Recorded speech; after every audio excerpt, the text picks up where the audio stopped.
সাহাবী এসে বলছেন, ইয়া রাসূলুল্লাহ আউসিনি, আমাকে আপনি একটু উপদেশ দেন। নবী করিম সাল্লাল্লাহু আলাইহি ওয়াসাল্লাম বলেছেন, লা তাগদাব, তোমার জন্য উপদেশ হলো তুমি রাগ করবা না। বলেন যে ইয়া রাসূলুল্লাহ এটা বুঝলাম, আরেকটা উপদেশ করেন। নবী করিম সাল্লাল্লাহু আলাইহি ওয়াসাল্লাম বলেছেন, দ্বিতীয় উপদেশও হলো রাগ করবা না। বলে ইয়া রাসূলুল্লাহ বুঝলাম, আরেকটা করেন। নবী করিম সাল্লাল্লাহু আলাইহি ওয়াসাল্লাম বলেছেন, লা তাগদাব, তৃতীয় উপদেশও তোমার জন্য একটাই, যে রাগ করবা না। এরপর নবী করিম সাল্লাল্লাহু আলাইহি ওয়াসাল্লাম বলেছেন একবার, লা তাগদাব ওয়ালাকাল জান্নাহ, রাগ করবা না, জান্নাত তোমার হবে। রাগ করবা না, জান্নাত তোমার হবে। বদরাগী বদমেজাজি ভাইরা বোনেরা আমার, নিজেকে নিয়ন্ত্রণ করার চেষ্টা করব তো ইনশাআল্লাহ।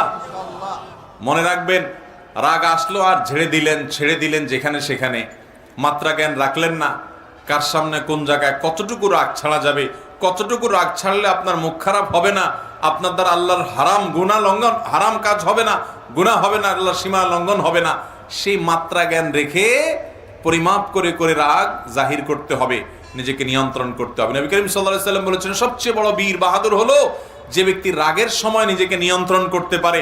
অনেক শরীরে শক্তি আছে, এটা আসল বীরত্ব না, রাগের চোটে শরীরে আগুন ধরে গেছে, মাগার নিজেকে বহুত কষ্ট করে ঠান্ডা করে রাখছে।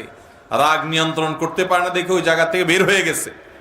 মোবাইলের রাগ উঠে গেছে দেখে মোবাইল কেটে বন্ধই করে দিছে। রাগ বেশি হয়ে গেছে দেখি দাঁড়ানো থেকে বসে গেছে, বসা থেকে শুয়ে গেছে, উজু করে নিয়েছে, তারপরেও নিজেকে কন্ট্রোলে রাখছে, রাগের কারণে পরিস্থিতি খারাপ হতে দেয় নাই। এই মানুষগুলো আল্লাহর প্রিয় বান্দা। আমরা চেষ্টা করব তো ইনশাআল্লাহ। দেখেন, জান্নাত যার তার জন্য না ভাই।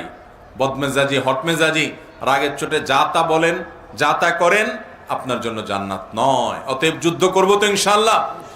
শত সহস্র মামলা মোকদ্দমা, খুন, গন্ডগোল, ফাসাদ, মারামারি, এগুলো সব বন্ধ হয়ে যাবে যদি আমরা ইমানদাররা মুত্তাকিদের এই গুণটা অর্জন করি, ওয়াল কাযিমিনাল গাইজ।